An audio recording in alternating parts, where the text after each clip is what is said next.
has begun. Been chosen. For what? Mortal Kombat. These are your champions. I'm Sonya. I'm Liu Kang. We will not fail. Shut up and pass me a fucking intro! Mortal Kombat. You heard it up top. Welcome back to Normies Like Us. And this time, we're talking a death match. That's right, it's Mortal Kombat. We're on Normies Like Us with your hosts, Colin Cage. Mike Taro, not present in this movie. Oh, I was going to be Jacob Cage. Why do I want to be Cage? Now we got to fight it out for the Cage name. He's the coolest character. The character that's not in the new movie. Not in the new movie. Motaro is in one of the other movies, and on this episode we're going to kind of talk about the new movie, but also look at kind of the history of Mortal Kombat movies. Does this stack up to what some have called the best video game movie of all time? With the original, we'll find out as we get into it. But yeah, we're out here fighting to the death, as Colin said. It's Mortal Kombat. We've done an earlier episode on it. So, going around, Jacob, you weren't on that episode, so I want to ask you right off the bat, what's your history with Mortal Kombat? Do you have a favorite character, and what did you do to prepare for this? Yeah. Right. My history is not that much. I mean, I'm not really a fan of fighting games too much, but my knowledge of it is essentially like I know the characters' names, some of them, like I know common knowledge kind of things about Mortal Kombat. But actually, I might say I'm a bit of an expert now because over the weekend I did watch not only the new film, but I watched the two 90s movies about Mortal Kombat. And so now I would say I'm an expert. You watched the 95 classic and Annihilation as well. Classic is one word that you could describe it with. I would describe it. It's classic with a K, guys. Right. Is it the best video game movie ever made? I would say no, but because you have that giant Angelina Jolie Tomb Raider poster behind you right now. We can all see it. Right. The new Tomb Raider was pretty good. I might put that up there. I've heard that's fairly underrated. Yeah. Yeah. I think it's certainly faithful to the games, the 95 version. I think, the new version, is it great? No, but is it better or is it worse than the 90s version? I think maybe we can hash that out today. Gotcha. I mean, did you grow up with the 90s one? Did you watch it as a kid? No, this was really my first time watching 95 Mortal Kombat as well as Mortal Kombat Annihilation. And yeah, I've seen certain like parts of it before. Like I've been in the room when it was on, but I've never really kind of committed to paying attention to it until this weekend. And for my favorite character, I'd have to say, just going back to the old school games, I was always a Scorpion guy. I thought, the ninjas were cool, and I thought Scorpion with his like kunai on a string thing was on a rope was pretty dope. And we'd be like, get over here. So I'm gonna go with Scorpion. Nice. Okay, Colin, let's bring us up to speed. Your Mortal Kombat history, guys. We talked about it. We have a Mortal Normies episode. Go back and listen. Normies Combat, whatever we call it. Jacob, ninjas were cool. We've done Karate Kid episodes. We've done this stuff. We talked about what it meant to 90s, early 2000 kids, the Asian mysticism stuff. 7 years old to 9 years old, I wore my Scorpion costume for Halloween, and my brother wore his Sub-Zero costumes. Oh, you know what I mean? Like, I was a ninja for Halloween for like 5 years in a row as a kid. Easily. I mean, I was in karate classes. I was watching Power Rangers, so I was kind of all about like ninjas back then, for sure. The idea that you guys don't think I, in front of a mirror in my karate dojo, put on sunglasses and tried to do a shadow kick, just like sliding across the gym mat. Like, come on, are you kidding? Oh, heck yeah. Had the game. We had a Sega, so I had the bloody version or whatever. Liked Mortal Kombat enough. It's one of those things. I mean, again, we didn't have the internet. I didn't know how to do things in it. When people say button mashing, all that fucking dumb stuff, you don't know how to do special moves. What I liked about this new movie is the bumbling idiots going like, Arcana, like, how do you even shoot a laser? It's like, yeah, that was 6-year-old Colin not knowing how to use Kano's special move. Like, how do you activate the combos and the special powers? Yeah. So they're translating the obtuseness Exactly. of the game mechanic to the story structure Yes. of the movie. I Yeah, think in okay. several interesting ways. But Yeah, look, that is one thing, I liked about the new movie is like some of the references to the game and like just how some of the fights that like when he's sweeping the leg when they're training, like that feels like he's just doing a move for the brilliant. game, Do right? you know any different Maybe moves, mate? slavish, Yeah. maybe slavish references, but we'll talk about it. But Mhm. look, saw the original. I think probably a rental. Saw Annihilation in theaters. Rewatched them for this podcast. Watched the new one. HBO Max. It's an HBO Max original. We'll talk about that a little bit. Has also an animated movie that came out in 2020, Mortal Kombat Scorpion's Revenge. Watch that as well. Then I'm talking to my brother. Go, what else? What else can I do? We're talking Mortal Kombat. I want to talk about who we played as. I was a Johnny Cage kid. He was a Raiden kid. He goes, look up the video, for the most recent one. You can just watch those CGI cutscene movies. I watched the 3-hour and 40-minute compilation movie for Mortal Kombat 11 as well. I am in this universe now, Mike. Incredible. Oh, I And really Colin, appreciate that.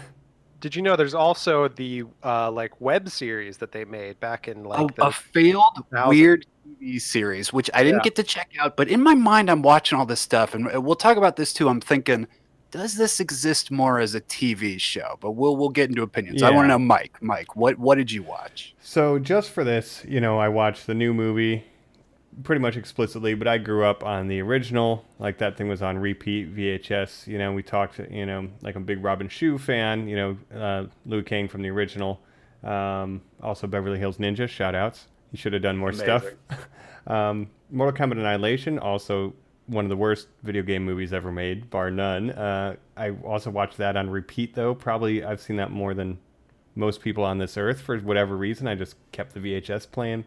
So grew up those, and I watched like the 10 minutes of that Scorpion's Revenge just to see kind of the tone, and it was pretty badass. I think I got to definitely go finish it, but I am the kind of person who grew up with the games. We had the bloody version.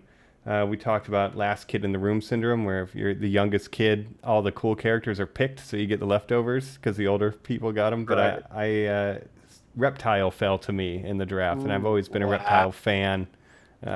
Ever since the beginning. Back in the day, I always thought this was funny. Like, so Scorpion and Sub-Zero are just kind of color flipped versions of themselves, right? Mm-hmm.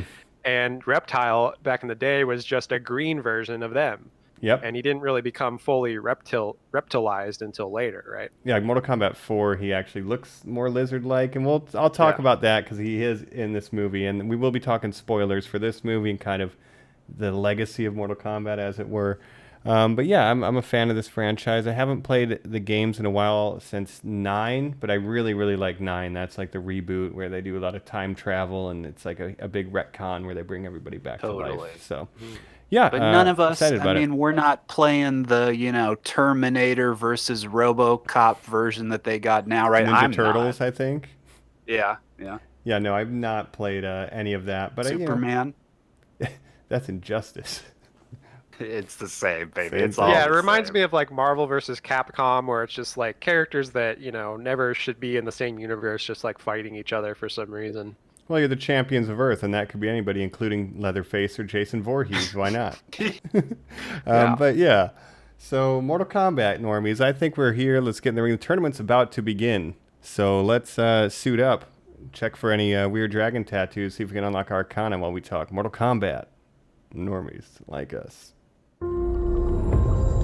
First learned about this 7 years ago. On a mission in Brazil to capture a wanted fugitive.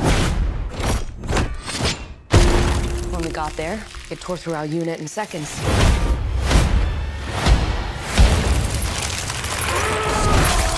The target had superhuman abilities. We're back. We're in the ring. We're about to use some fatalities when we hit you with some facts about Mortal Kombat. Factality. We're going to talk Destroyed kind of by the facts and movies. logic, sorry. Yeah. We're going to talk the movies kind of in order before we get to the new one and then really dive deep on that. But we should point out as well, Prince Jotaro, or Prince Joro, right, is not with us today. No, Joro, Joro is not. He's been called to Outworld on an important mission. Yes. I thought you were talking about JoJo's bizarre adventure for a minute. Oh, there we go too. Yes, he's off fighting the people from JoJo. Yeah, it's a weird tournament. They're trying to take over the anime universe. Outworld really wants the anime universe, so we'll see if he's successful when he joins us next time. But meanwhile, yeah, the Fighters 3 here doing it up. Original movie, as I kind of said, and I'm one of the people in this camp where I think it's one of the best video game movies ever made. And what I mean is it's like fairly accurate as far as doing the tournament thing and like the settings and the whole shtick of like it's a tournament for the fate of Earth, right? And that's fairly accurate, and it's like very representative of the game. And the martial arts are pretty good. They get the powers right. There's no blood and gore. It's PG-13, but I think it's really good. Then the sequel, Annihilation, is absolutely atrocious. Terrible CG, terrible everything. But you know, there's some interesting characters. You get the robots, Cyborg, Cyrax, and then the weird web series that probably would have been a Netflix original nowadays. It was maybe 10 years too early. And some of the animated stuff, and then 2021 we have this. But this first movie, you know, what do you guys like about it? What do you remember most about it? Well, let me come in with my hot take, because I would probably disagree that it's the best superhero movie ever made. I thought it was as a movie, or video game movie, not superhero, but as a movie, I would say it's bad. It is faithful to the games. I can't deny that, but I would argue that it's not a good movie. Have you seen Street Fighter? No, with Jean-Claude Van Damme, right? But which he turned down the role of Johnny Cage to be in Street Fighter. Yeah. Well, it certainly looks better than that movie, but I would say it's fun. It's like cheesy.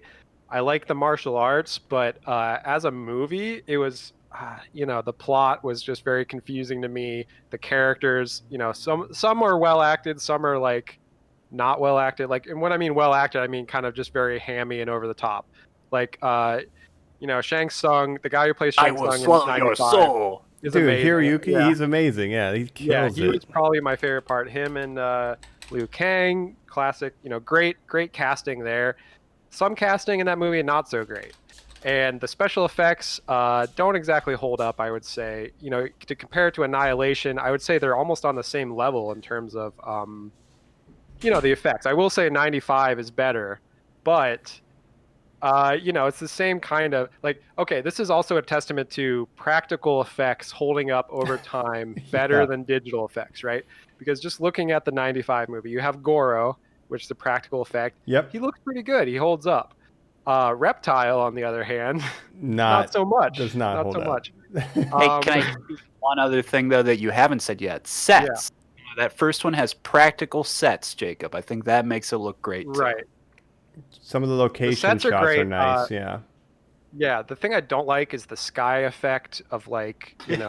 Hey, the new one reuses that, so I don't want to hear it, dude. Right. Annihilation did it even twice as much. They just turned the filter on double. Yeah, but I will say, like, some of the acting is very fun. Like, Shang Tsung, like I said, Raiden, the guy who plays Raiden in the 95 version is great, and has a very, like, strange accent. I don't know what it's from, like, you know... He's a god. He's like a British guy. Christopher Lambert. Yeah. He's French Swiss. The guy they replace him with in Annihilation, not as good. So James Remar. Yeah, but overall, I watched the new one first, then I watched 95, then I watched Annihilation, and I felt like they got progressively worse as I was watching them. I think that's the perfect order to watch them in, personally. Yeah.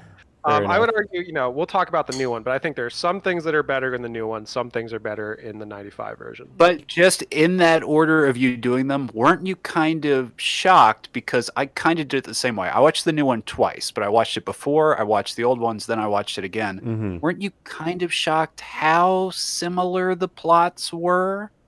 Well, I think the biggest problem, or one of the biggest problems with the new one, is that they're not doing the tournament. Like, the whole point of Mortal Kombat is it's a tournament, right? But this is the plot of the new one is so weird. Like, I know they're planning for a trilogy. Who knows if they'll even get sequel to this, but this is kind of a pre-tournament, and then the next movie is supposed to be the tournament. But they should have just focused on the tournament in this one, because this movie, the plot of this movie made no sense. Yeah, and that's where I give point to the original, because this was marketed to us with, oh, there's a tournament, it's going to be a tournament, and it was basically a prequel to Tournament, prelude to Tournament, Right. and that kind of put a lot of fans off, including myself, where it's like, you promised a tournament and you gave me a prequel. At least the original does give you the tournament format, and we'll see if it gets a sequel. It's Yeah. definitely sequel baited at the end, but we'll see how well it Oh, does sure. if it Yeah, gets a yeah. sequel. But yeah, it's like, I don't even understand what they're doing, like what the plan is. Like they're gonna defeat the champions before the tournament by fighting, but you'd be fighting in a tournament anyway, so it doesn't. It's very confusing. It's very to me. weird. So we'll get to that in a second. Let me Yeah. ask Colin then. The original two, that if we want to just get past, 95 and Annihilation. What are your thoughts on those? Having rewatched them recently. Yeah, if Jacob's given the thoughts on the first one, I'll just jump to the second and say I was so shocked to remember this period in history, guys, when people making sequels to movies was like the worst thing you could possibly do. It was like the lowest point of your life. Johnny Cage makes the joke in the first one. No, I'm not doing another Mime Ninja one. If I had to do a sequel, they'd kill me or whatever. Literally in the second one, you don't get the same actors coming back. The budget shrinks. Mm-hmm. Seems like anyone would be embarrassed to do it.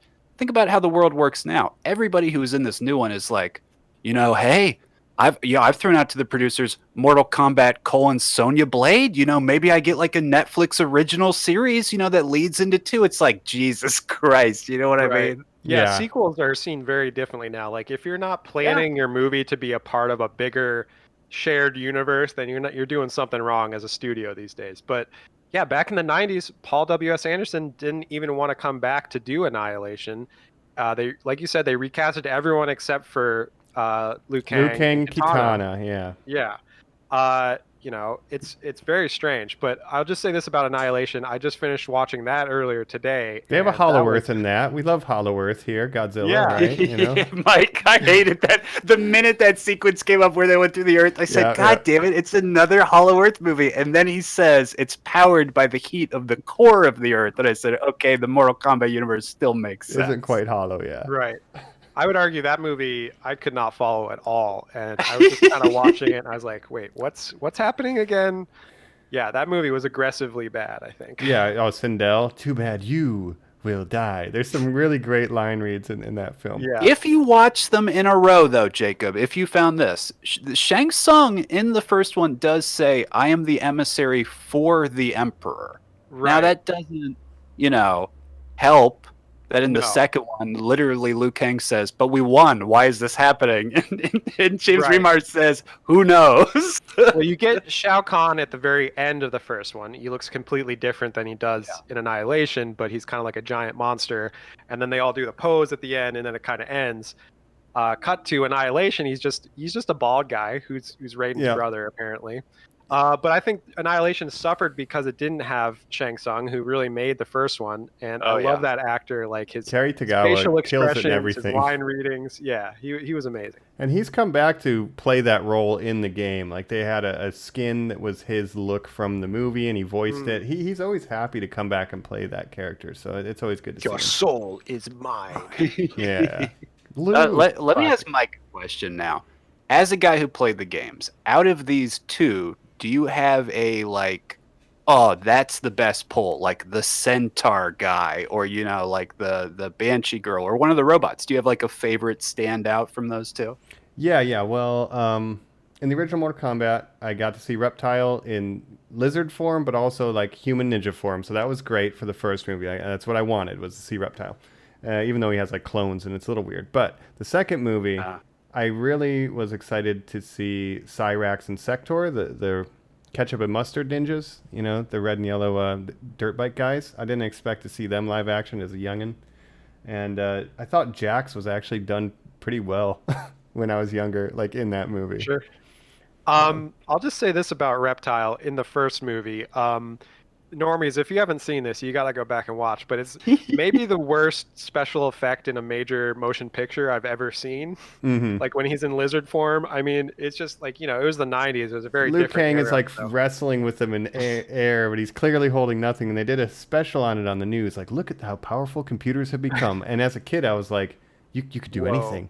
I couldn't believe it. T2, pretty much the same year, right? Yeah, and T2 looks incredibly better. Oh, that's true. Yeah, So- but so- it's the same as like, looking at some N64 graphics back in the day and thinking like, wow, this is like so realistic, like GoldenEye, like, oh my God, like this is like photorealism. If you go back and look at it today, it looks like shit. So like, that's just the passage of time makes all Yeah. digital effects look worse. byproduct. So we get, we'll get to it in the new movie. They take another stab at Reptile, pun intended. How about that? We'll see how it turns out. Interesting Paul W.S. Anderson thing. He didn't do the sequel, as Jacob pointed out, and when he realized how terrible Annihilation turned out, that's why he vowed to stay on for Resident Evil, because he was like, if I walk away, they're gonna make it turn into shit, and that's why he stayed on for all the Resident Evil sequels. Yeah. Wow. Well, I would again, Yes. Those are my favorite. I don't know. They're not true to the game though. They're probably a fun franchise, but I don't think it's true to the game. You know what I mean? That's where I'm landing. Assassin's Creed, Michael Fassbender.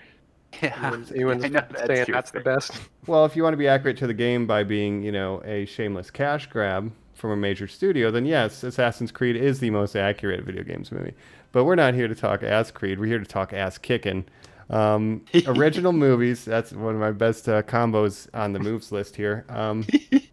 Any other standout moments for these originals before we start to look at this new Mortal Kombat Jacob 2021? said Goro, the special effects, absolutely. You get a practical Goro. Here's what I'll say then. That's a good point of contrast. We have some characters that show up in both. Obviously, we have Liu Kang in both. We have Sonya Blade in both. Jax shows up in the original and Annihilation.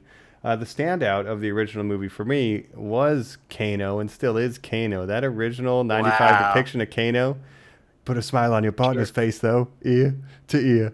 Hello, baby. It's like he's such New a Kano, scum. yes. He New elevates Kano the I movie. love. He is astounding. And new Kano steals this film. Yeah, the new film. So Yeah. Well, yeah. With the new movie, I would say anytime Kano was on screen, I was having a good time.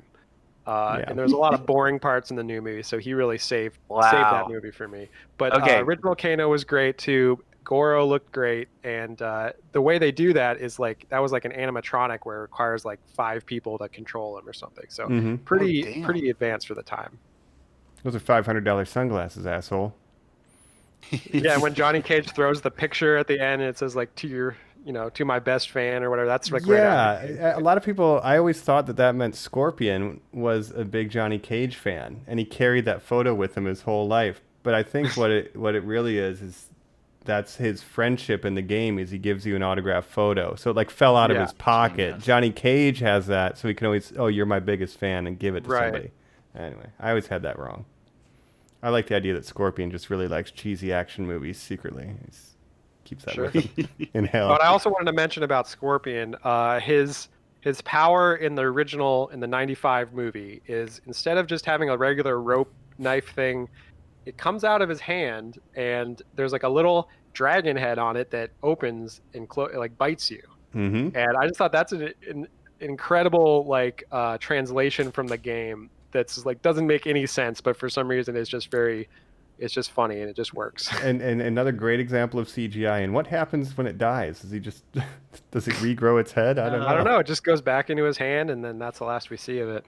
Yeah. But, and how about amazing. Jacob? The Scorpion and Sub-Zero aren't really characters as much as they are in the new movie, and to the bigger mythology in these original ones. But what did you think of the Sub-Zero to Sub-Zero 2 by Annihilation, and just the effects downgrade of sliding on dumb ice stuff? Yeah.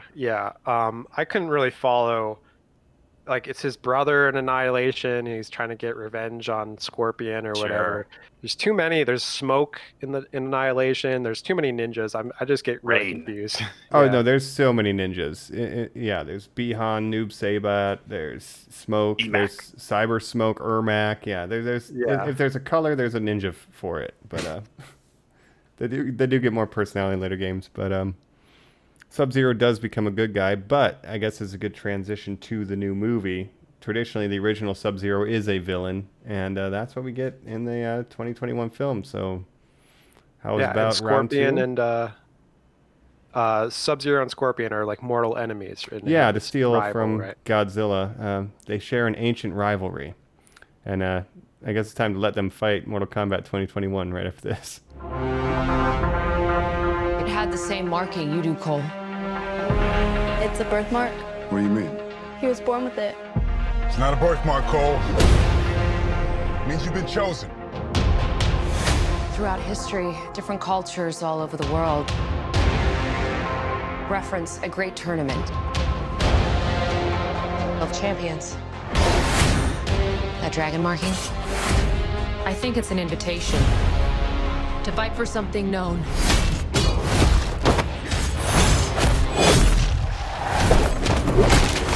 As Mortal Kombat.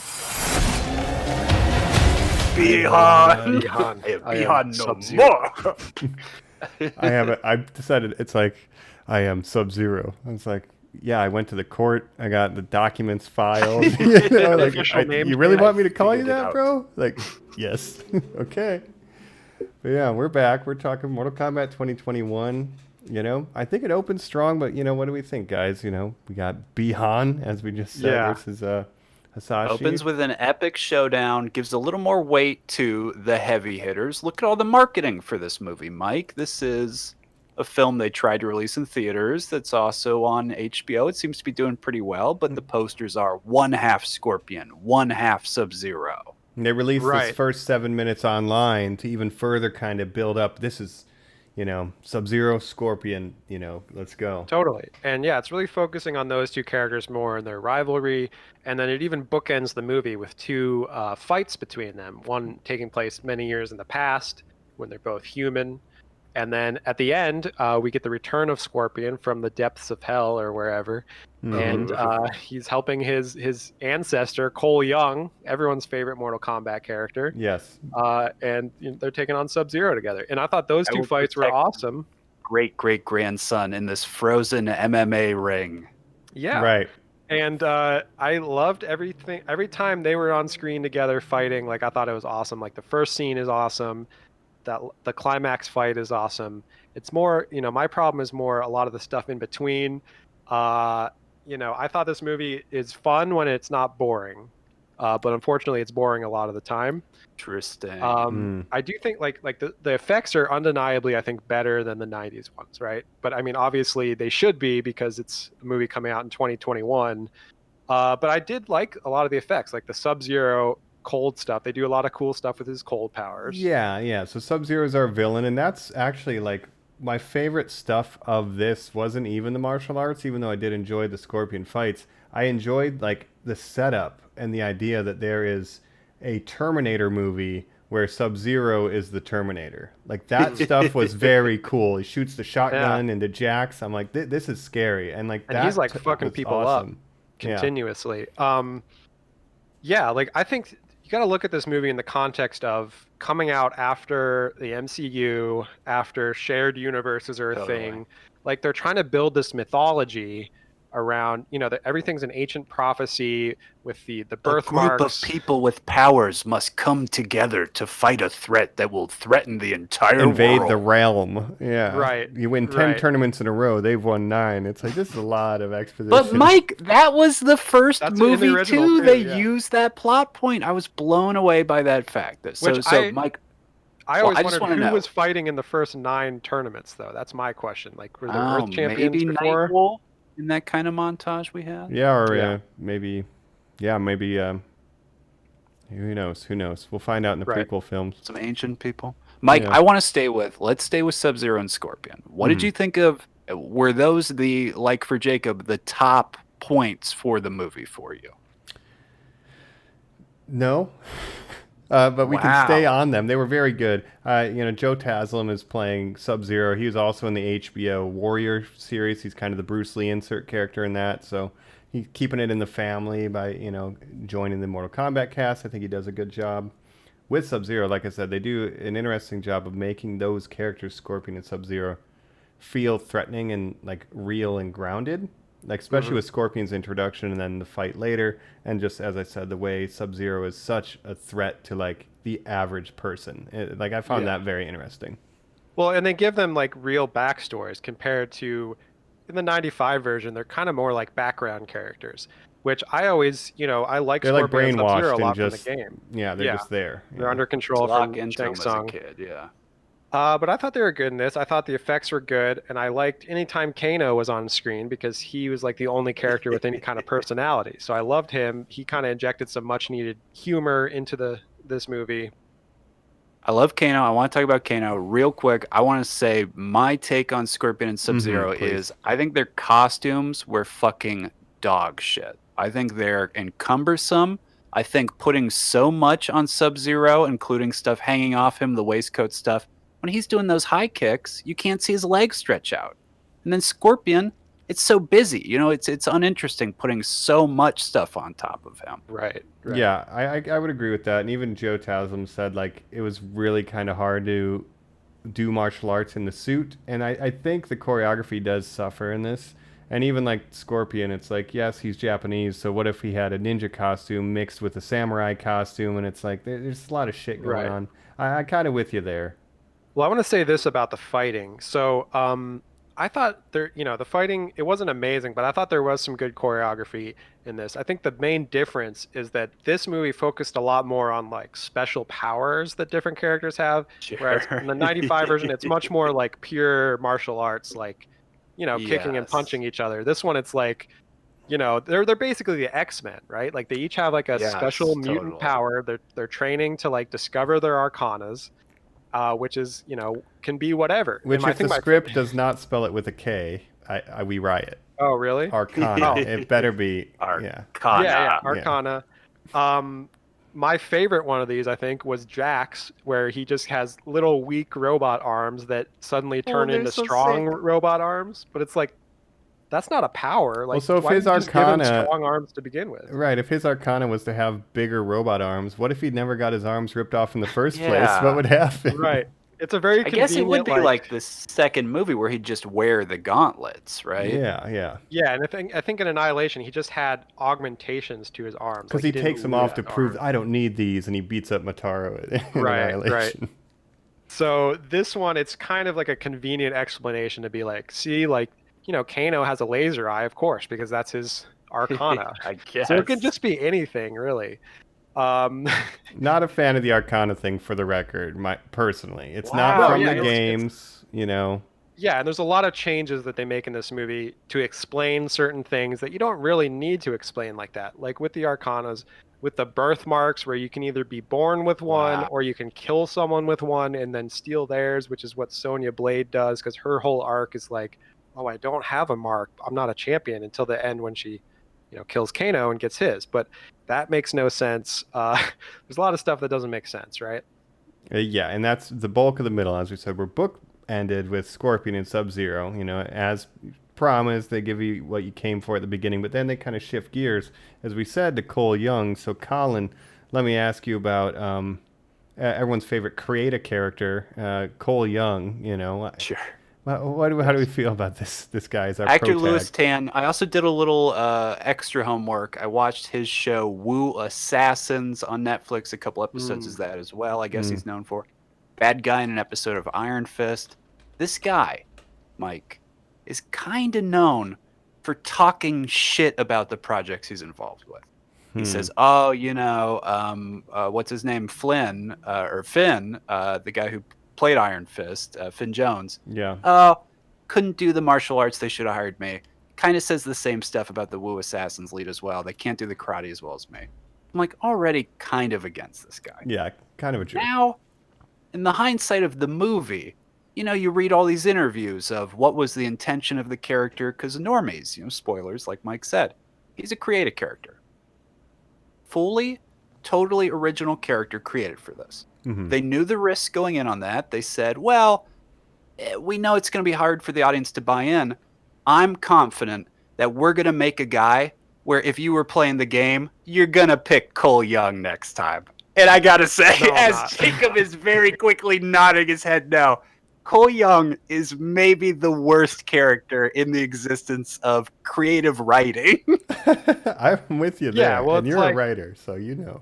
Yeah, in the original, the main character is basically Liu Kang, right? It's kind of Liu Kang's show for the first two movies.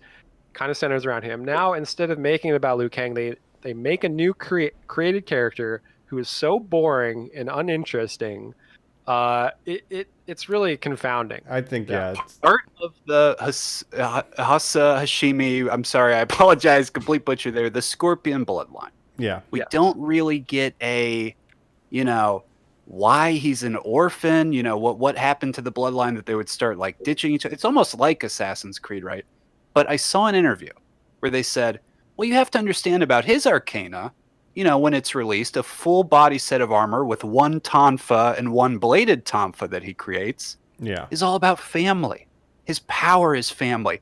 In what way? The look of the armor is the same as the basket of the child of Scorpion that's put inside. It's all about tying into this like protection that's the bloodline. I go, oh my god, that is the worst. That is terrible. It's so stupid. They made this. They decided let's make a new character, and make the whole thing about him. He's kind of like the chosen one, and his power is that he has a cool armor shirt.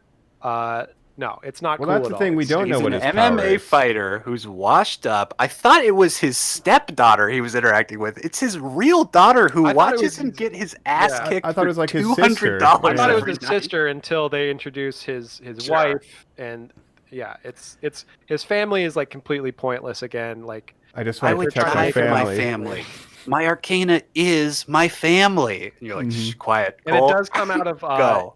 It seems to, yeah, it kind of comes out of the family friendship bracelet that his daughter made for him. So I guess there's the connection there, but it's just so random. Like, and he just gets some weapons, and like that's his power. that's the confusing part too, because in the beginning of the film, right, we think they're Chekhov's punching bag. They call him Cole the punching bag because he just takes a lot of punishment.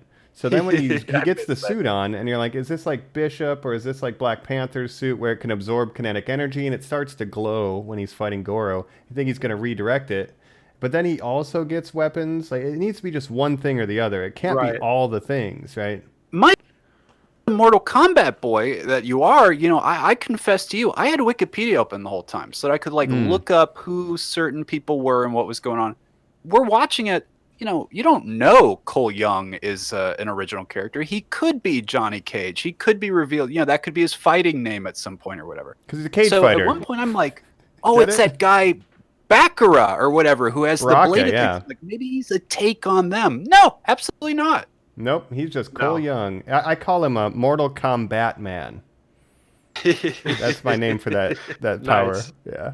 Yeah, and again, to go back to the Arcanas, they're so random, and they can literally be anything. And like Sonya's one is like so half-assed, it's like hilarious. Like, she kills Kano, comes back, and then we don't even see it, but all of a sudden, Melina, someone's involved with a fight with Melina, right? And then all of a sudden she appears, Amazing. memory. shoots Melina with some kind of, It's a You know, purple little rings. beam, and she Yeah. gets that in the games. she gets It's that in the your game. I've move never from the seen that first before, yeah. game, but does a weird again, you're pose. like, Jacob, that's a gift from Kano. What That's is? You a just party shot gift a from hole Kano. through a Yeah. monster. Where did My- that come from? Like my- the other people's Arcanas, they needed like a month or whatever for them to come out.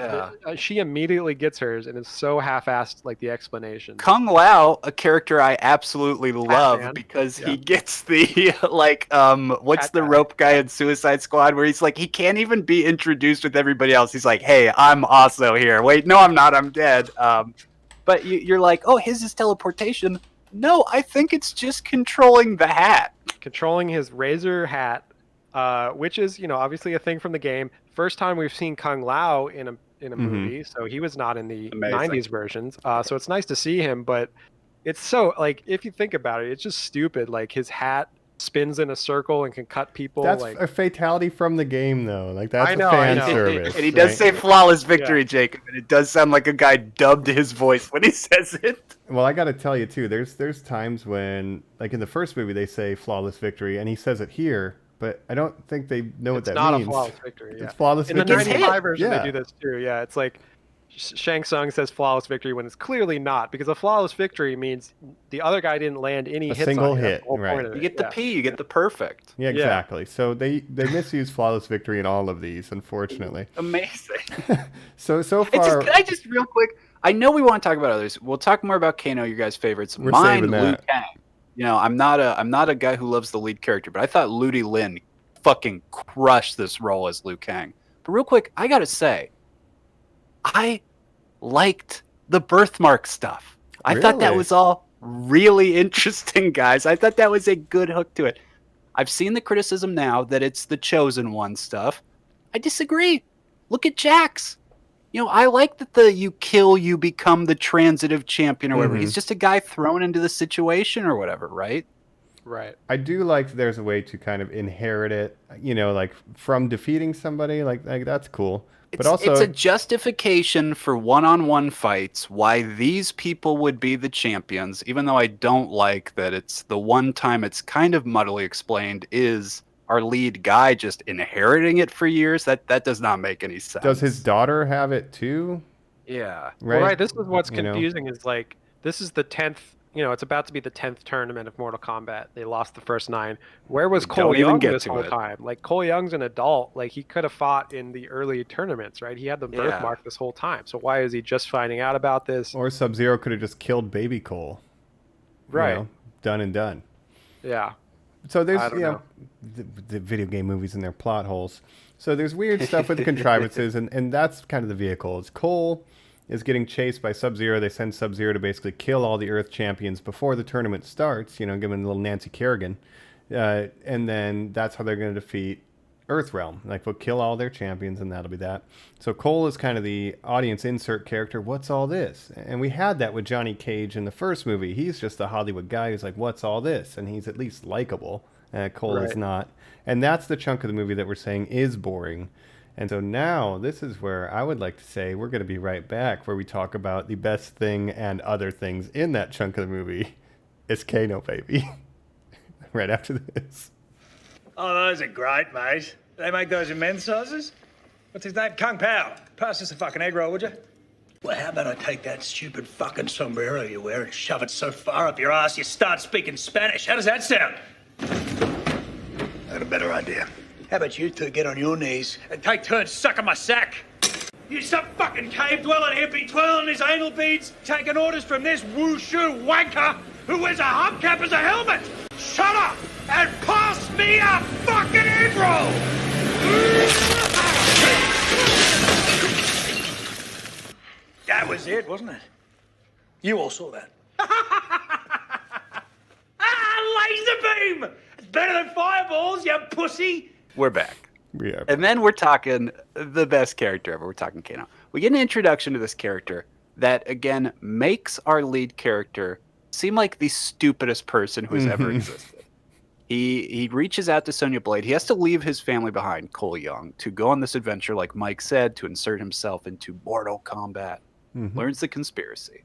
She is holding captive someone who has one of these marks. Kano. Kano what? Just fucking Kano. Now we're really understanding that this is an R-rated movie because F-bombs just very loosely start getting dropped from this. Of course, point out, yeah. right? Gotta Meet use those Josh F-bombs. Lawson, who's playing Kano. He's a guy who later will say he's working on a Kano graphic novel. I mean, it is truly The character most is amazing drawing stuff. his own graphic novel about his own adventures, right? Right.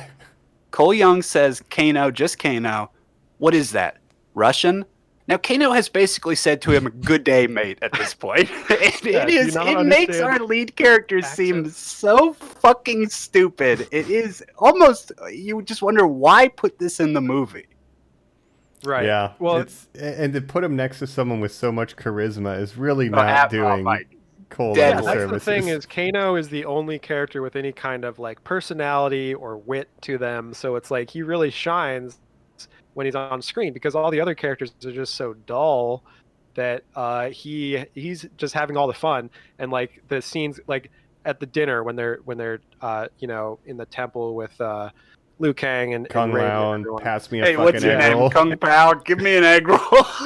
Yeah, he's got So some hilarious crass. gigs in there. Yeah. Yeah. And then, Wearing a yeah, fucking so head cap as a helmet. Yeah. yeah, so every time he's on screen, like it's great.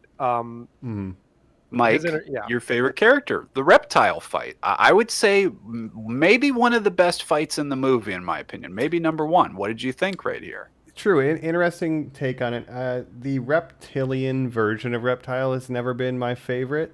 So, there's that. But I think they did an interesting job of like the powers and then they, have to stab him so they can see where he's at with the flares. I think that was like really creative. And Kano gets his injury. Kano gets his injury and he punches his heart out. Kano wins. Yeah. Like that's such a Which is cool a moment. classic Of course, the Australian guy is fatality. going to take down the alligator, the crocodile.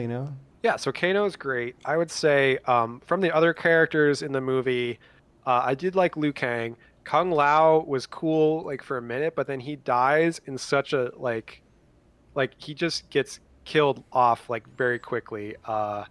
Kind of disrespectful to Kung Lao's character, I feel like. Yeah. Well, very good. by the ultimate bad guy, Shang Tsung. Now, Jacob, you said he was your favorite part in the last one. What did you think of this guy? An actor we've seen before. He played the accountant in The Dark Knight. The Christopher Nolan Batman movies. Yeah. I thought he was good. Like it's a big part to live up to from the original. So I don't think he surpassed obviously the 95 version, but he's doing the best with what he's given. I think it's almost like they combined the Emperor Shao Kahn with Shang Tsung because he's kind of. I thought he was the Emperor of the Outworld this whole time because the way they explain it, like they don't mention Shao Kahn, I don't think in this movie. He's just No, like not that I remember. controlling everyone from Outworld, so it's not that well explained. We but... see the picture of him in the mural, the hall of past fights. We see the Emperor. I agree with you, Jacob. Outworld's not really explained that well. He's like, we see him as the king or the leader. Then at one point, he's walking to Prince Goro's. He's like covered in dirt. They're all like filthy from this like long walk. I'm like, oh, okay. Is the reveal here going to be that he wants to conquer Earth for a speech of like, look at you. You come from a world populated with, life and beautiful things. I'm from this, like hellhole. No, we don't get justification for his character so much as it's like, I will swallow your soul. Yeah. Yeah. And he does, so he sucks out Kung Lao's soul and he does say the iconic, your soul is mine. But it's not as good as 1/10 as good as cary-hiroyuki's. Not even close. And they I have this hate this effect guy. on his voice. Oh, you hate him? I think he has no charisma whatsoever. I don't buy that he's a threat at all. Like zero threat level and too many shoulder They don't pads. use him right, man. He's They definitely don't. calmer, he's less animated. But I do like the effect they use on his voice where I can't describe it, but he's kind of got like this Right. multiple voice thing going on when he talks. Yeah, I think the armor doesn't match him. Like, I don't read sorcerer when I see him. I see warlord when I see him, and Shang Tsung is like a great sorcerer. So his silhouette doesn't kind of match his function. Right. But then at the same time, I think Raiden is also really terrible in this. And if he could Mike, have teleported I anyone think anywhere. Raiden is go the ahead. worst part of the movie. Yeah. Introducing him when we eventually get to the Valley of Light or the Temple of Raiden. Kano has to get us there. Very funny scenes. Mhm. He is a angry master, the like, look at the students you brought me, this is bullshit. And it's like Y'all it suck. is such a weird energy that he's not gonna have for the rest of the movie. He's no Miyagi. You know how we fucking love Miyagi on this goddamn podcast. He's not even a Johnny Lawrence, for God's sake. No. At least Johnny Lawrence is mean, but he'll teach you something. This guy's just like, y'all fucking suck, I'm out of here. Yeah, and I think in the 95 movie, like Kano or Raiden was very interesting because he's kind of like his whole thing is like he believes in humans, in mortals, like he's championing the realm of Earth against, Outworld and all these monsters and stuff. And he's a god, but he believes in humans and stuff. And you don't really get that in this one. Yeah. Kind of a crazy Yoda vibe. He's putting on the hermit act almost to sort of hide this elevated creature status. Yeah. Yeah. And then he's even like, oh, I can't do that much. Like my hands are kind of tied. Like I'm not allowed Can't to interact. The I'm like, elder well, you're fucking useless then. And then we were calling him Gandalf, and he does the "you shall not pass" with the staff, good. and then Kano calls him Gandalf, and it was like, that's perfect. Once again, thank you, Kano, for What saving about this me? movie. I knew I'd get my power first. Oh, I'm going to talk about Kano more. Yeah. Just to go back to the X-Men of it all, like Yes. the Arcanas. What do you guys think about the Arcanas? Because I didn't mind them so much as a way to explain certain things, but again, you don't have to explain things. Like it's certain things from the video game they don't need explained. In the 95 version, No, but why would Liu Kang shoot a fireball versus sometimes Sonya throws her knife, which we get a scene of that, but also sometimes she shoots green lasers out of her fists. Does that make sense? and sometimes Scorpion takes off his mask and he's got a skeleton head and he just breathes fire on you. That's Well, very all true, Liu Kang very had to true. do in Annihilation was take a nap next to a fire to learn how to turn into a dragon. So Yeah. You just got to meditate right, and it'll unlock. Like, it doesn't have to be. Right. You I know. just think, they are looking at this in the lens of like, we were trying to build a bigger shared continuity here. We were planning for sequels, doing all this stuff. Like, it's a post MCU movie. Every Absolutely. movie is like this grand origin of like this prophecy that they need to draw out over 3 movies. So they're definitely planning for that. Yeah, and I heard there was even a rumor of it being 4 things initially. I don't know what they're going to do now. I'm not sure. This did well. It's the #1 opening of the pandemic times. It's not gangbusters, Sure. but it's doing well as people are watching it at home. But I do think, like Jacob said, they're doing this MCU thing. But this feels like it would be so much better served as a TV show, like a Falcon and Winter Soldier. Have started with Sonya and Jax looking for the champions for 6 episodes, and then have a Liu Kang and Kung Lao arc and build up to it. There is a mythology here, Mike, and if you are making it dense, I know it's dumb. All we ever do is pitch this is executives too. This is the new brand of, why should it just be a movie? Don't we want people coming back every week? We are AT&T now, after all. You have to use our cell phones and make sure you watch something on our cell phones. And you go, yeah, I don't know, but I would agree. I just think I don't know. There's more to do, but then I am so turned off when they are obviously here, hey, at the end, make sure you go off and find Johnny Cage because now we need real fighters because it's actually Mortal Kombat technically for the next one. And you go, okay, well, what was this? Right. It's like, Shang Tsung is trying to kill the champions before they enter the tournament and breaking the rules, which Raiden says you can't do, but then he does anyways, and it doesn't really matter. It's like sometimes they say, the Elder Gods are lazy. Like, sometimes the Elder Gods just don't give a shit. They're just like, whatever. I get it. They don't care. It's just we're trying to make a trilogy, so this movie is going to suffer because it's basically the first act of a larger story. So we're trying to build up all this mythology, but then this movie as a standalone suffers because of that, I think. Yeah, and I think their desire to rush through things kind of can hurt future properties. Like Prince Goro, you see his silhouette, and then he shows up and fights in a barn. Gone. That's like a terrible use of that character. Yeah. And now he's gone forever. I mean, they say that no one's gone forever. Shang Tsung says death is just a doorway. Because I really hope that's maybe how we get Kano with a metal eye now, because he got stabbed in the eye.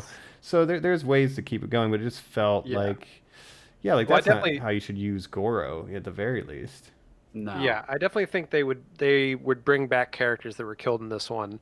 And then they have also like evil Kung Lao and evil Liu Kang arcs in the game, so like Kung Lao could come back as a villain, later, which would be interesting, Yeah, I'm sure there's like a ton of lore they could just mine for more content. And I did appreciate, they threw in some lesser known characters to kind of be fodder so they could kill some people like Cabal and Melina is Admiral Hammer guy. Well, no, Okay, that's that guy's name. So that's Reiko. I didn't know that until the credits rolled, but I need to talk about this. How guy. many did you not know, Mike? I only did not know Nitara and Reiko, the bad You knew girl. Cabal? I like Cabal a lot, and he does not have a Boston accent. He's a really cool I thought character. he was like a Goomba accent. He's like, hey, it's me, Cabal. No, he's I one of work my for the favorite. bad guy. I'm also a plumber. Yeah, You're no, like, that okay, was. well, that's interesting. He's coming straight out of the Mario Brothers video game movie. Yeah. Yeah, no, he doesn't have that accent. Soul. I like the scream they His make. Arcana is super speed. He has is that Speed true? Force. Yeah, in the games he's really fast. Yeah. Wow, And but he he's does also have a relation to Kano, where he's like a member of Kano's Black Dragon mercenary outfit that Kano like betrays at some point. He was So he's nearly kind of- burned to death, and that's why he has to wear all that just- shit. yeah, He put has him like in the burn lake. tissue. You can't tell because everything's black, but yeah, his whole body is like burned, like Deadpool style. But Reiko first appeared, I think, Mortal Kombat 4. Stupid character, but that actor I really like. He was in Mad Max Fury Road. Is the big bald brother who throws the engine in the car. The big war boy. Yeah, but there's a movie called Muay Thai Giant, and the actor is called Nathan Jones. In Muay Thai Giant, he stars as the bumbling foreigner big guy with a heart of gold in Thailand who befriends the children, and then he's fighting a criminal organization, but he can't fight. and the kid gives him spicy Samtum papaya salad, and it's so spicy that he becomes Hulk rage mode, and that's how he defeats. So Nathan Jones, I always have a soft spot for him because of this terrible movie. And maybe if Reiko ate some spicy papaya salad, he wouldn't have got his head crushed by Jax. But you know, I don't know. what are you gonna do? Again, the funniest part of the movie for me was, you know, Jax's weak little baby robot arms turning into strong arms all of a sudden, and that's his arcana. Then at the end he says, "These'll fucking do." Yeah, these'll work. Yeah. Yeah, and again, some of the deaths, even of the minor, like Melina's death, is just so like. Melina also so wasted anticlimactic. character. She didn't have an accurate costume. She only opened up her jaw one time. She At felt the very kinda end, right wasted. before she died, and it's like that's her whole thing is that she's got like a crazy, you know, teeth. Yeah, she wears a mask to hide it. You know, Right. like come on. And then the reveal wasn't even good because the whole time she doesn't have a mask and she has like weird like, you know, blood on her She's face got or blood whatever. there. Yeah, and then all at the end, Reiko she opens it was up. killed by Jax's finisher. He should have been killed in the spike pit, you know, to do Yeah, the level. they were you know, he on the should have been pit. kicked Yeah. Vampire Natara. Girl. What is the flying? She was Natara, sliced in half by Kung Lao, which was Kung which Lao's was- Oh, hat. a very cool finisher. Yeah, I did yeah. think that the buzzsaw was dope. Probably my favorite finisher of the movie. Do you guys have a favorite fatality? I think that was I like maybe that Liu one. I Kang's like- Fire Dragon. Yeah, I don't know. I like Kano ripping Reptile's heart out. That's a classic. that's classic. Yep, and yeah, Yeah. the Fire Dragon. That's like a Mortal Kombat 2 thing. I think Liu Kang could do that. Very cool. This is one aspect that I think is better than the 95 version. They show the fatalities, they show the blood and the violence, and that's really a Mortal Kombat. Like that's the core to the Mortal Kombat is that they have the fatalities and stuff. So if the 95 version had that, it would be a better movie, I think. But you know, that was then. But this movie, I thought the blood effects looked pretty good. Like they're over the top, kind of on purpose, and I thought that really worked for me. I think there's a sparing use of them though. Like when they happen, they're very cool, but a lot of times the combat is pretty traditional, just like punch, punch, kick, until we're gonna get like a big fatality moment. But the rest of the time, Right. it's fairly PG-13, and it's shot with coverage, not a lot of like wide shots. I had an issue with some of the choreography, but when Sub-Zero turns Scorpion's blood into a knife and stabs him with it, that is fucking awesome. So That's cool, and I thought they did a lot of cool stuff with Sub-Zero's powers. very creative uses. Yeah. He can kind of like fuck shit up like really easily because he can just freeze anybody. And I just like how the ice comes out of his hands. Like it looked cool. Like I thought that effect was really good. Jacob, you would have to have dope MMA armor to fight him to stand against such a cool ice power. Gold suit. Right. But the other funny thing is like, so in the beginning, he freezes Scorpion's wife and child and kills them. At the end, he freezes Cole Young's wife and child, and they're frozen for like, you know, presumably a decent amount of time, yet they don't automatically assume that they're dead and that, you know, they can still be rescued by Cole just punching the ice until they're free. Yeah. Oh god, I forgot that's what he does. He's very smart. Oh, but then he opens a locker when they are freed, and the blankets in the locker are not frozen, so he's able to warm them up. Yeah. There you go. Gonna be okay. We talked a little bit about how they shoot it, you know, those wide shots. Louis Tan had said, you know, a lot of people think that like it looks like CGI because I move so fast sometimes. Like, did you guys think the actual martial arts itself looked good? Sometimes. I think some were better than others, I guess. When it's Joe Taslim and Hiroyuki Sanada, that's when it's at its best. Scorpion and Sub-Zero. Otherwise, like I was never like, damn, this is some choreography. Like it's not the Raid. You know what I mean? Right. And again, I think they focus more on the powers. You know. Which is how you pitch this. We've been saying it's like the X-Men. I explained to my partner. It's like they're like the Avengers. Like they all have a fire power, ice power. Like they all got a superpower. That's kind of how this is. They're mad because you both got laser eye. Yeah, I'm over here with my cool tonfas. Yeah, it's like, see that guy's hat? It's like Captain America's shield. You know, you like that? It's the same thing. You know, Yes, I with a would be knife so on it. Yeah. But again, I do think this movie would work better if it was the tournament format. Like that's the perfect plot format structure for this Give us the movie. tournament Would arc. be You could do the tournament. It's so interesting, Jacob, that again, I'm complimenting the screenplay. I think there's a lot of stuff like the wife parallel of the freezing, Hiroyuki Sanada's character. You know, he burns up the last time we see him. When the trailer of Sonya's is on fire, we see his little picture, the last thing burning up too. You know, there's a lot of repetitive, cool stuff. The garden gnome comes back, you know, and they set it up Well, and pay it off. Mike, I really despise this. She says earlier, "I have a plan to get Kano," and then she stabs him through the eye with a garden gnome. That really blew my mind. Yeah. But to the strengths, Jacob has been saying, embracing the video game stuff, shooting stuff sideways so that it looks like two people in a Mortal Kombat style bout. The language, respect to the body language, pretty much doing the exact posing and stuff, you know, of the characters. Mm-hmm. To throw all of that out in a way by saying, but it's also Mortal Kombat, and there's not going to be a tournament called Mortal Kombat. It's just like it is frustratingly strange, don't you think?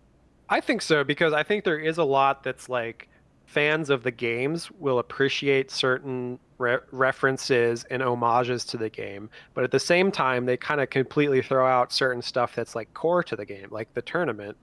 So it both feels like it's trying to be faithful to the games, but also trying to change stuff just to be different, basically. Like they're trying to differentiate themselves from the 90s movies by not having Liu Kang be the main protagonist and not doing the tournament. Yeah, we got a much better character now.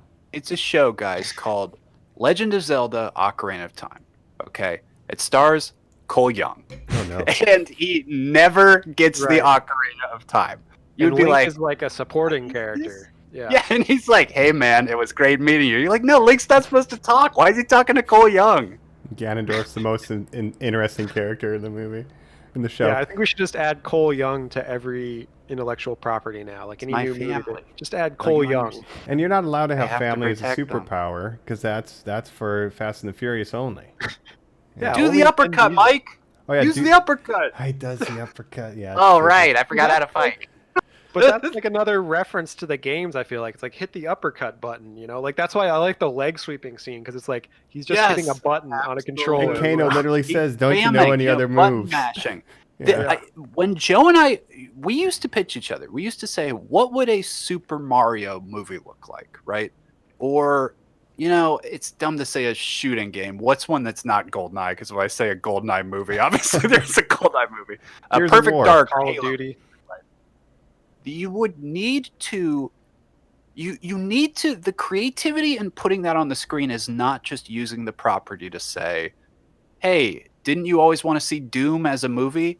No, because that fucking failed with The Rock, right? Mhm. What you want is you need the creative solution of what makes a video game movie different than every other movie you've ever seen, right?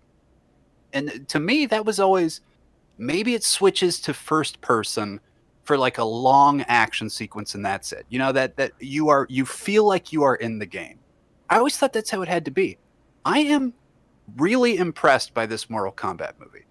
That their thought to the box is, we will respect what it is. We will do the weird sideways fights. We will conceptualize button mashing and spamming the leg sweep into an actual scene. You know, that is creativity. Which is a notorious strat. Like the choice of leg sweep specifically too. That's like, awareness of That's the why property. that was a very funny like reference that only people who are experienced with fighting games and Mortal Kombat in particular will understand that reference.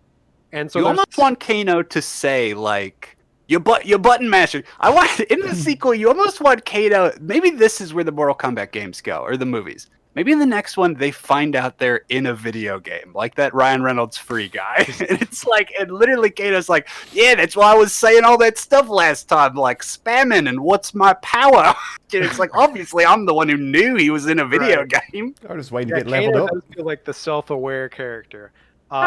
And I think those references are fun, but at the same time, so there's some times where like I think video game fans will appreciate, but then there's some changes they make that I know will piss off like the hardcore Mortal Kombat fans, like changing basic things in the lore, like adding Cole Young to be this, you know, descendant of Scorpion. Like you're not gonna Mortal Kombat fans are not gonna like that change. There's a million. I was just gonna say, like, random ass characters that you could just grab as your point of view character.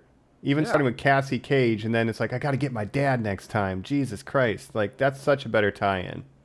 With reactions the way they are, Mike and Jacob, do you think retroactively they will go, just kidding, guys, he's actually somehow in the next one?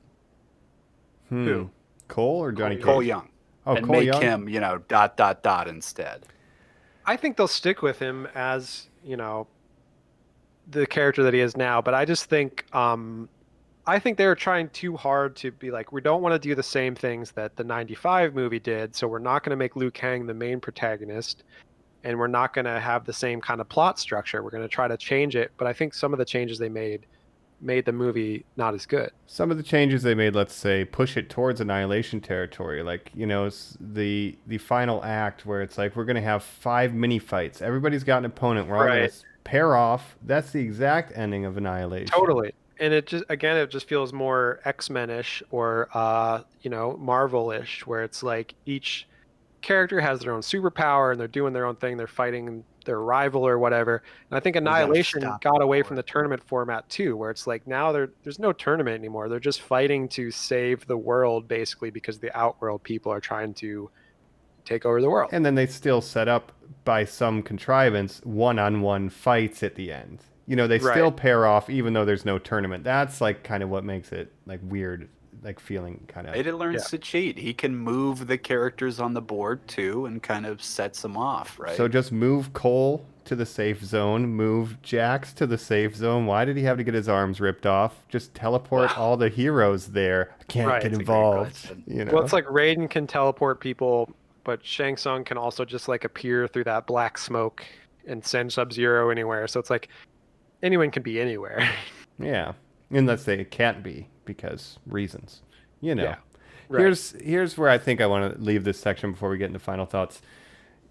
Do you want another one of these? Because as many problems as I have with the structure and kind of where it ended up, I'm okay with this vision of the universe more or less, and I want to see them attempt the tournament.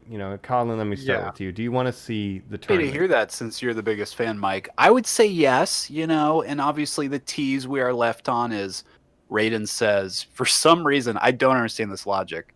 Well, they've been talking about the prophecy the entire time, too. I don't think they ever say what the prophecy is. I've watched it twice, and I never heard them verbalize what it is. But he basically says, now we will do the 10th fight. We need to go get more fighters. And the hint is that we're going to go get Johnny Cage, right? That somehow there were more people out there with the birthmark. These were just the only ones we could get. I'm already sitting and watching, and I'm like, fuck, it would be dope if, like, Joel McHale, James Marsden, who are your cocky, fucking asshole actory guys? Like, obviously Tom Cruise, we're not in the world where that's ever going to happen, but I'm like, who is the modern Tom Cruise? Hell yeah, I want to see more. Yeah, they need someone who also has some experience with martial arts, to play Johnny Cage. But I like Johnny Cage in the 95 version because that actor was like a he's the best martial artist in the movie. Besides him and Robin Shue are great. Yeah. Wait, are you saying they get Terry Silver, Jacob? Are you saying get Terry Silver? I think he's too old now, but Terry Silver. No, I think I would like us to watch a sequel of this movie, mainly because I feel like this movie had some potential that kind of got wasted. It feels almost like a prequel to the movie that we should have got, and it just feels like they're stretching out. They're like, oh, we need to do this movie to set up the tournament in the next movie, and we have so many characters we haven't seen yet, like Johnny Cage, Katana. Like, there's so many different characters they could bring in. Yeah, so I like this movie when I wasn't bored. That's what I will say. It kills me you were bored so much. I hated that thing at the end where they were saying there are more people out there. I kind of wanted that twist to play off of the dead thing they were saying. Maybe Raiden again, learning to break the rules. They have to pick past fighters who have lost, for the next set. And it's like each one of our current heroes has to go convince, a ghost, like, hey, you got to step up. I know you got your ass kicked last time. It's Nightwolf, it's the people that we were hinted at. And I'd be like, fuck yeah. Yeah. And they could also bring back, like, Kung Lao they could do evil Kung Lao next movie where he's like, Kano, he's being controlled by Shang Tsung or something like that. Yeah, I just felt like this movie, there's not actually that much fighting too, which I was kind of surprised. Like the fighting is decent when it's happening, but a lot of it is just build up. And I feel like the first hour of this movie was just kind of explaining everything and setting up, what's going on, setting up all the characters.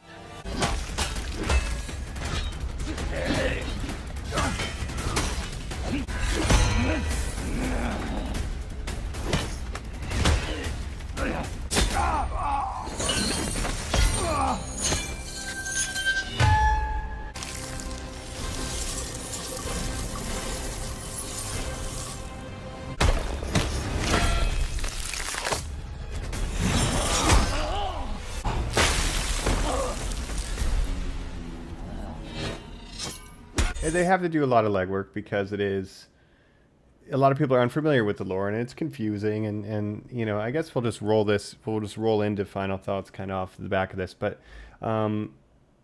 like in the games even there's times when there's no tournament happening and people are just breaking the rules. There's like a power vacuum in Outworld oftentimes, and there's different factions trying to take ownership there and on Earth, and it doesn't have to be a tournament, but for the average audience and the way it's advertised, it should have been. I would like to see the tournament next time. And they did plant seeds for a lot of stuff. Like, Sub-Zero got killed and they need a robot eye for Kano. So that leads to the Cyber Initiative. Now we're going to get Cyber Sub-Zero, and that's where you get kind of the robot ninjas, right? Like that's right. Like we have a little workshop, fuck it, They could do a lot, like the zombie Kung Lao, and then he has to face off against Liu Kang, his brother. And that's an interesting dynamic to have to fight, your family, in the tournament even. Right. Yeah. What happened to Liu Kang's brother Chan from the '95 movie? Oh yeah. No. They shout out Bo Raicho. I would like to have seen him. The drunken master mentor character, but. We get Shinnok's amulet, Easter eggs, Mike. Before we get to final thoughts, was there anything else you wanted outside of I keep saying Nightwolf. Kota Khan, there's like the Mayan helmet of him, in the one scene too. Yep, you see the shout out to Kota Khan. I don't know if there's anything I would have seen in this. I got Reptile. I would have preferred a humanoid version, but if you get killed by Kano, like what more can you really ask for? So I'm pretty okay with it. Yeah, I did like the moment when he stabs the flare into him so you can see. He's like, now I can see you. Yeah, I like that kind of stuff. One thing I'll say about this movie is I feel like I don't know what the budget for this was, but I definitely felt like there was times where you could see like they're trying to save some money. Like the effects, for the most part, I really thought they looked good. So I feel like they spent a lot of their money there. Locations, not so much, because a lot of locations are just like a desert, a rock quarry, like generic underground caverns. Like I felt like the location. Jacob, the fact that we went to Sonya's trailer multiple times, and the fact that the writing is so in service to moving the plot forward. Oh, you need to get to Raiden's temple. I've been there. I'm the only human who's ever been there. Let me tell you right now how to get there. It's like, oh my god. And even when we see Outworld, it's just like some cheap looking like rocks, like or with desert location. Weird sky effects and just the barren dirt. Again, if you had given me an explanation, if you had given me anybody's attitude about that environment or where they're from, but instead, Liu Kang goes, Outworld, the most deadly of the other realms. And you're like, okay, that's cool, all right.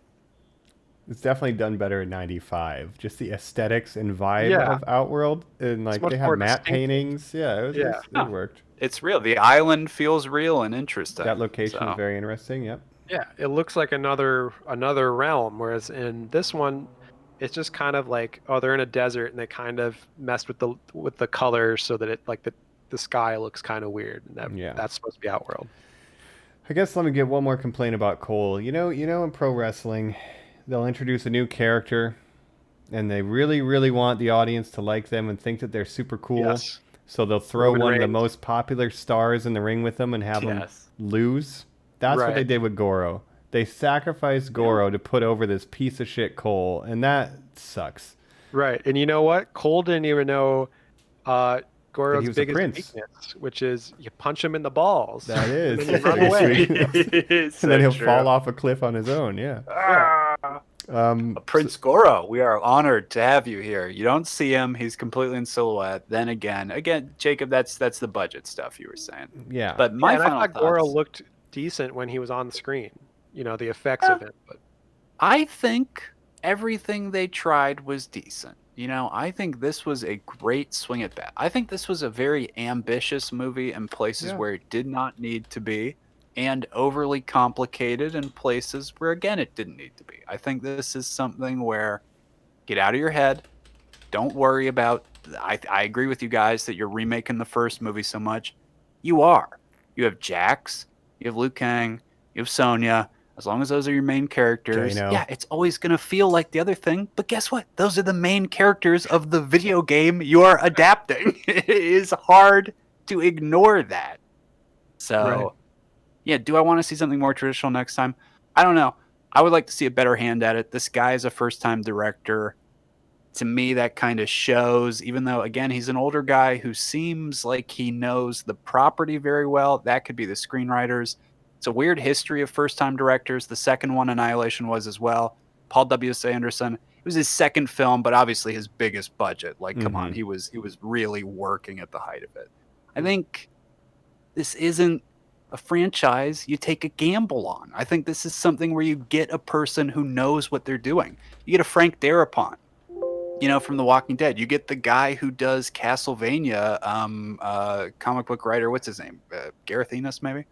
To really set some bones down into this. And not to say a direction it needs to go, meaning multiple sequels, but just what you want people to know about your franchise, what you want the normies to know. You know, again, if you're calling it Mortal Kombat and you have to say, but we're not going to do that in this one, and here's a joke about why it's with a K and all this other stuff, kind of makes me feel like you're insecure about your property. So just treat it right.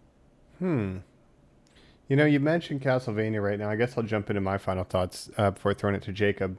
Castlevania probably is the best video game adaptation ever done, right? Of all things. It's not a movie, but it's very well done. Sure. So taking a page out of that book and, you know, looking at the streaming wars, you know, I heard the point brought up, you know, that HBO Max really does not have a huge foothold, you know, when compared to Amazon or Netflix or you know, even Disney Plus.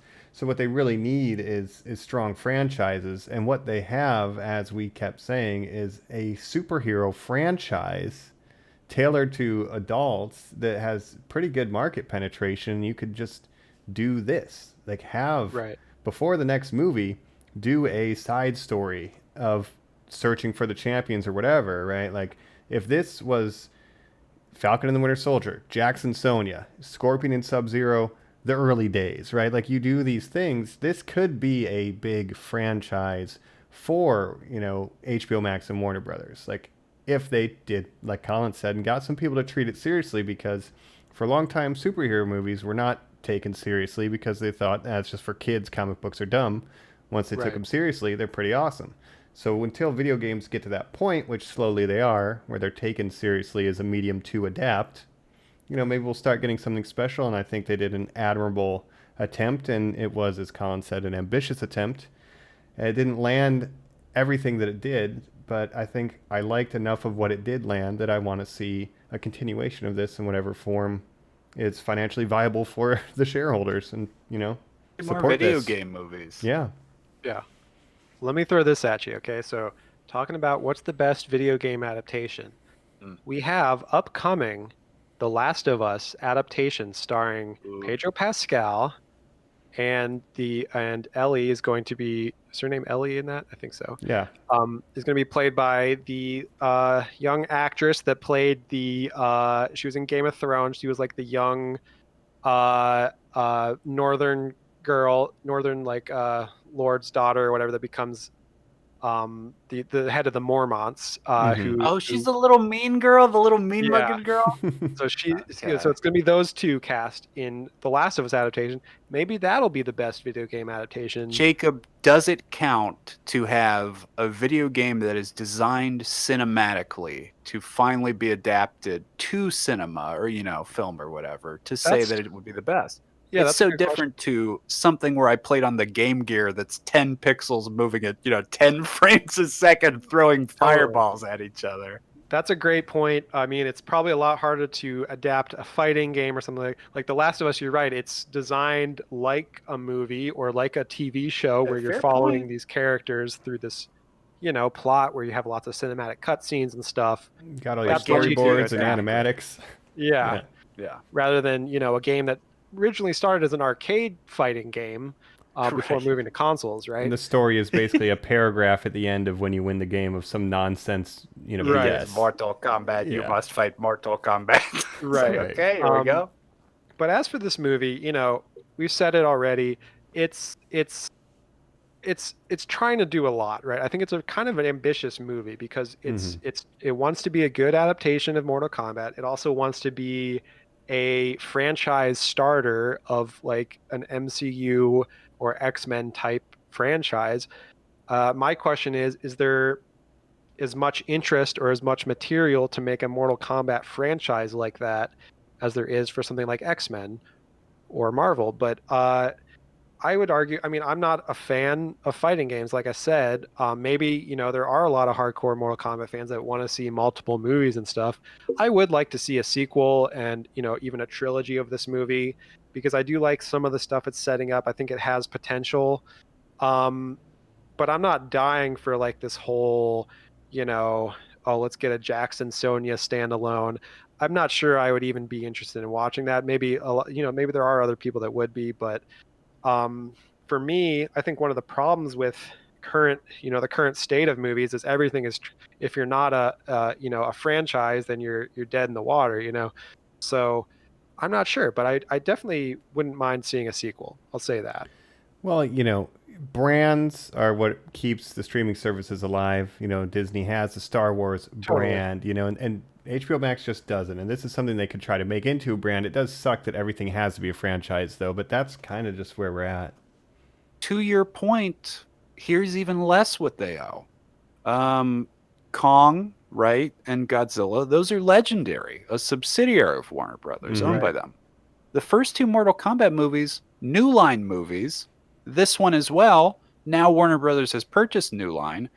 You almost wonder if they put the full backing of the actual studio behind this stuff, I really think they would reap greater rewards. Sure. And speaking of New Line, let's get a Dungeons and Dragons movie, right? Right. The 90s Dungeons and Dragons was also made by New Line and had that kind of the same aesthetic of like, that gritty 90s, kind of cheaply made feel. Yeah, well, super bad special effects. That might be, you set it up top. The first Mortal Kombat has the worst special effects. I think the Dungeons and Dragons 90s movie might have the worst special effects. Yeah, and the note with that is you compared the CG for Reptile to Terminator 2, which looked way better and came out at the same time. Dungeons and Dragons came out 1 year before the Fellowship of the Ring, so what the hell were they doing? Don't you dare. But hey, you got Jeremy Irons. You go into the wrong editing bay, you see the dailies for Lord of the Rings, and you're making Dungeons and Dragons, you're like, oh my god, what did I do? That is amazing that Gollum was clearly just ahead of his time in terms of the level of effects. Yeah. Lord of the Rings, that's New Line. Obviously, they're putting a ton of money behind that too. Who owns Street Fighter? Who owns Dungeons and Dragons? This movie, Mortal Kombat being made under New Line, is the difference in quality to Shazam being made under New Line to a Justice League or to a whatever. You know what I mean? Where you look at it and you're like, oh, what's the budget of Shazam? Why is he fighting in like a closet? You look at it and you just go like, you just gotta treat these better, man. Right. But again, I think there are good things to build on from this movie that a sequel could definitely, like, I'm not going to say this was a good or great movie. I thought it was a decent, like, it could have been worse, for sure. It could have been worse. But it also could have been better. And I think there's like the character designs, certain things like that, they are faithful to the game, and I appreciate like the look of things, and I think it has potential for a sequel. So I'd say let's do it, and hopefully it's successful enough that it'll get a sequel. Yeah. Hey Jacob, when you see a sequel and it's walking down the street, would you look at it and say, hey, get over here? Yeah, I would say right. freeze. Is that Sub-Zero's catchphrase? Freeze. He doesn't have one. That is kind of strange. He doesn't have one. No, he's just chilling. Oh man.